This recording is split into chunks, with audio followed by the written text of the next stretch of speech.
Hello and welcome to Aviation 101 with Laura.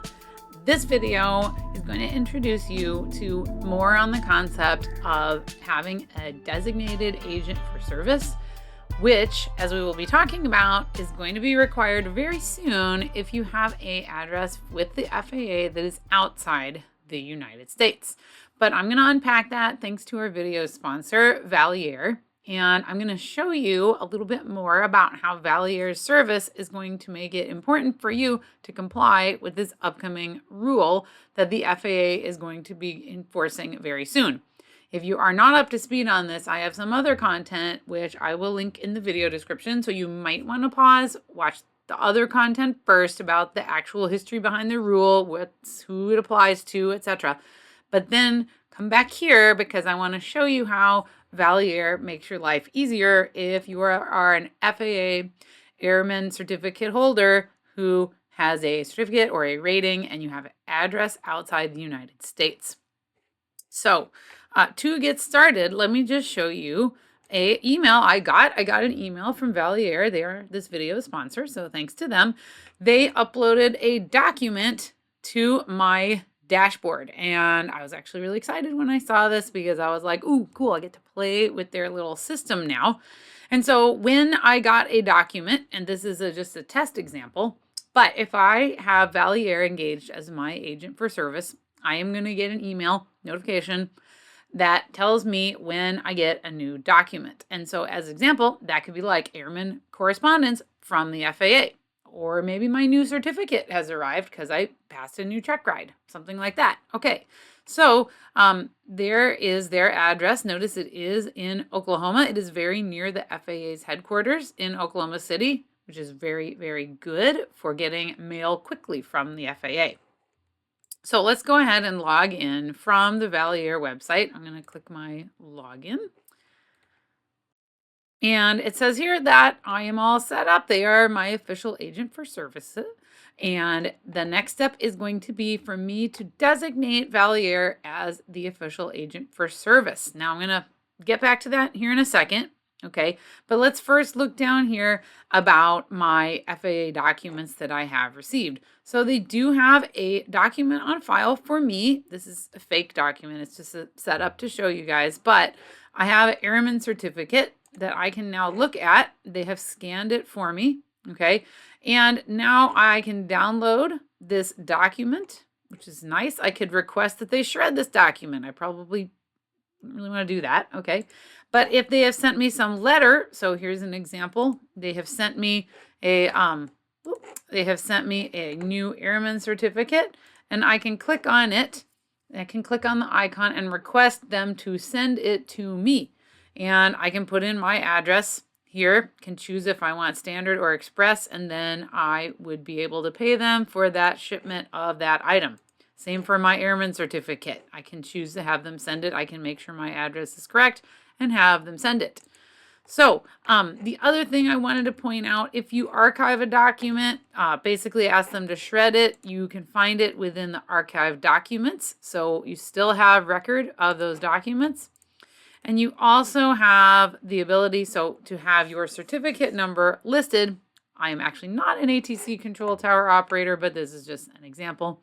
And that would be where I would enter my information there. I could find that they had put that information in for me. In the settings area, I can update my address as needed, phone number, all information. This is all dummy stuff that we've put in here as an example, just to show you guys how easy this is.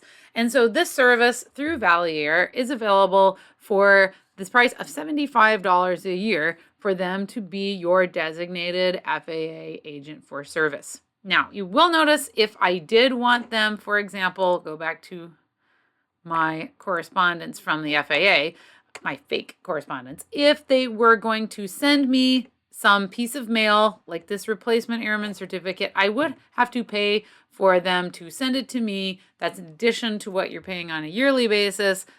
But it's still important to note that that is one flat rate, $75 a year. And if the FAA does send me some physical mail that I need to be sent to me, then Valiair will send it to me. If not, I could just get it electronically. I don't have to have it mailed to me physically. Of course, if it's an airman certificate, then I would want that. Okay, now I promised I would go back over a little bit more on assigning a agent for service with the FAA. So the FAA has been bogged down with some issues here. Their agent for service website, where you're supposed to designate your agent for service, has encountered some issues, but they are still claiming, as of today, which is mid to late March 2025, it says they are going to be having this available soon, April 2. Maybe it's funny they didn't pick April 1. I don't know if that means something or not. Whatever. But the final rule, like I said, watch my other video kind of unpacking all that. I was excited today to find that they have added a frequently asked question file. So let me look at the FAA's newly released FAQ. This does explain your address requirements, who is applicable to this rule. I will link to this FAQ so you can download it yourself.